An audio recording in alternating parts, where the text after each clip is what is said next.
नमस्कार। साहित्य तक के बुक कैफे की एक दिन एक किताब में मैं जयप्रकाश पांडे आपका स्वागत करता हूँ। और आज मैं त्रिपुरारी शरण की पुस्तक माधोपुर का घर इस उपन्यास के साथ उपस्थित हूँ। त्रिपुरारी शरण का जन्म 1961 में हुआ। दिल्ली के सेंट स्टीफेंस कॉलेज से उन्होंने स्नातक और जवाहरलाल नेहरू विश्वविद्यालय से समाजशास्त्र में स्नातकोत्तर किया। और छात्र जीवन के दौरान दिनमान के लिए फिल्म समीक्षाएं लिखते थे।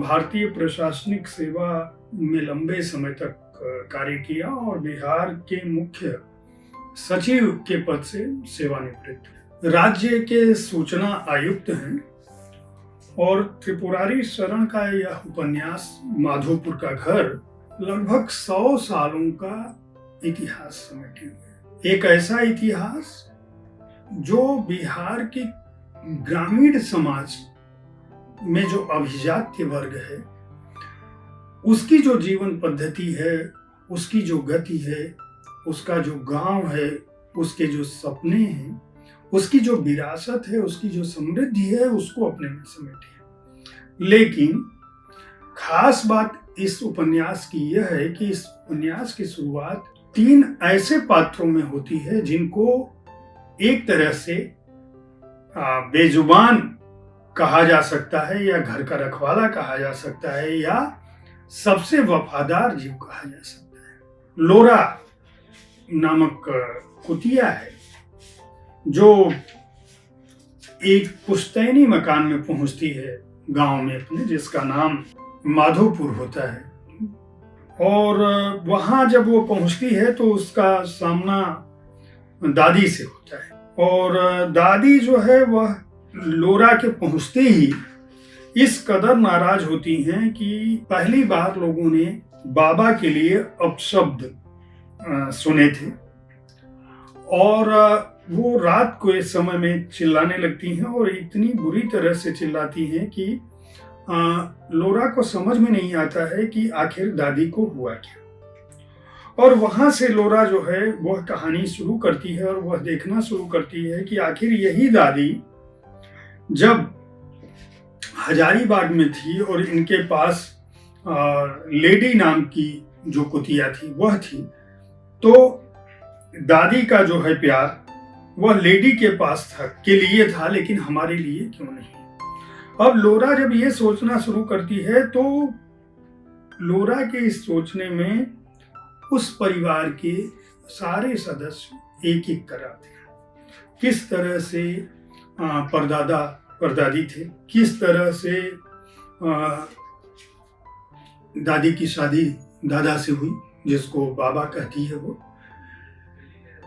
किस तरह से एक समय इस हवेली की पुश्तैनी हवेली के 3 आंगनों वाले मकान से दादी की शादी एक ऐसे परिवार में होती है जो माधोपुर में, जहाँ पे अब ये कहने लगती है कि माधोपुर में एक ऐसे परिवार में जो डॉक्टर का पेशा करते हैं, लेकिन उनके पुत्र से शादी होती है, काशी हिंदू विश्वविद्यालय में वो पढ़ रहे होते हैं, लेकिन वो लोग नए नए अमीर होते हैं, केवल उनको प्रैक्टिस से पैसा मिलता है। तो कहाँ 3 आंगनों वाला घर पुश्तैनी हवेली जहाँ जॉर्ज पंचम का स्वागत होता है, और कहाँ ऐसा परिवार जहाँ एक कमरे में जीवन यापन शुरू करना पड़ता है। और फिर किस तरह से बाबा अलग अलग जगहों पे होते हैं, अध्यापकों को पढ़ाते हैं, उन लोगों को पढ़ाते हैं जो लोग जिनको सुधार गृह में पढ़ाते हैं, और किस तरह से वो लेडी को लाते हैं और वो घर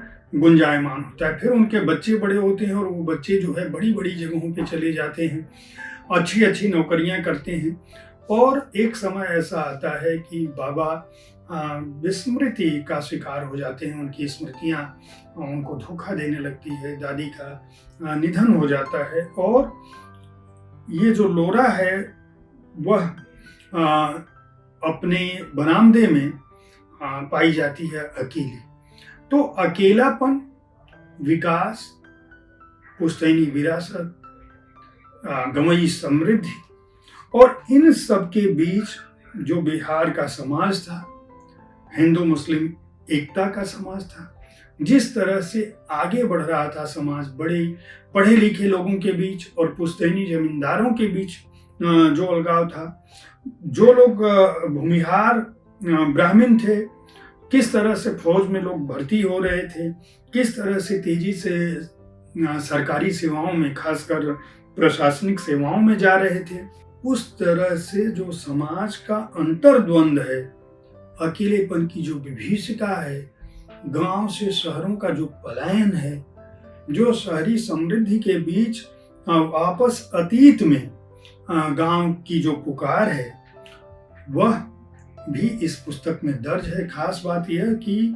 कुत्तों के प्रशिक्षण को लेकर और उनकी मानसिकता को लेकर भी इस पुस्तक में बहुत कुछ दर्ज है।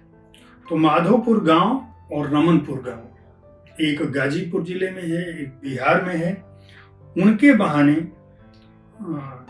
एक कह सकते हैं कि 3 पीढ़ियों की कथा माधोपुर का घर में दर्ज है। इस उपन्यास के बारे में काफी बड़े बड़े कथाकारों ने अपनी टिप्पणी दी है। उषा किरण खान की भी टिप्पणी है कि उत्तर बिहार का सामाजिक यथार्थ जानने को मिलता है इससे। असगर वजाहत कहते हैं कि माधोपुर का घर उस जीवन और सच्चाई की तलाश है जिसे कहानी के सांचे में नहीं ढाला जा सकता। और खास बात यह है कि त्रिपुरारी शरण जो है वह कल्पना का वितान नहीं बुनते हैं, उसका जाल नहीं बुनते हैं, बल्कि और फॉर्म के दबाव से विमुक्त हैं। वह ऐसी बात लिखते हैं जो जैसे लगता है कि उसको उन्होंने खुद से जिया है। प्रभात रंजन का कहना है कि घरों की बेघरी का उपन्यास है या विस्थापन की पीड़ा का उपन्यास है।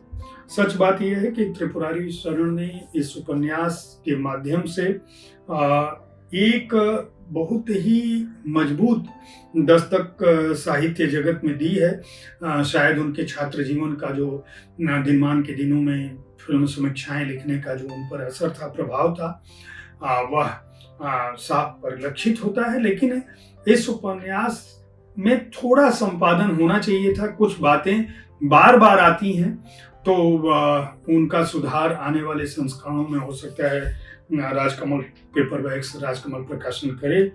राजकमल पेपरवर्क्स ने इसको प्रकाशित किया है। मूल्य 299 रुपये है और पृष्ठ संख्या है 228। उम्मीद है साहित्य तक का यह एपिसोड आपको पसंद आया होगा। इस कार्यक्रम में आप किस तरह की पुस्तकों की चर्चा चाहते हैं, इसके बारे में अपनी राय से हमें अवगत कराएं। हमारी कोशिश होती है कि विविध विधाओं की पुस्तकों के साथ आपके पास पहुंचूं, ताकि आपको अच्छी पुस्तकों के चयन में आसानी हो। कल ठीक इसी समय ऐसी ही किसी एक पुस्तक के साथ मैं फिर मिलूंगा। देखते रहिए साहित्य तक, सुनते रहिए बुक कैफे। धन्यवाद।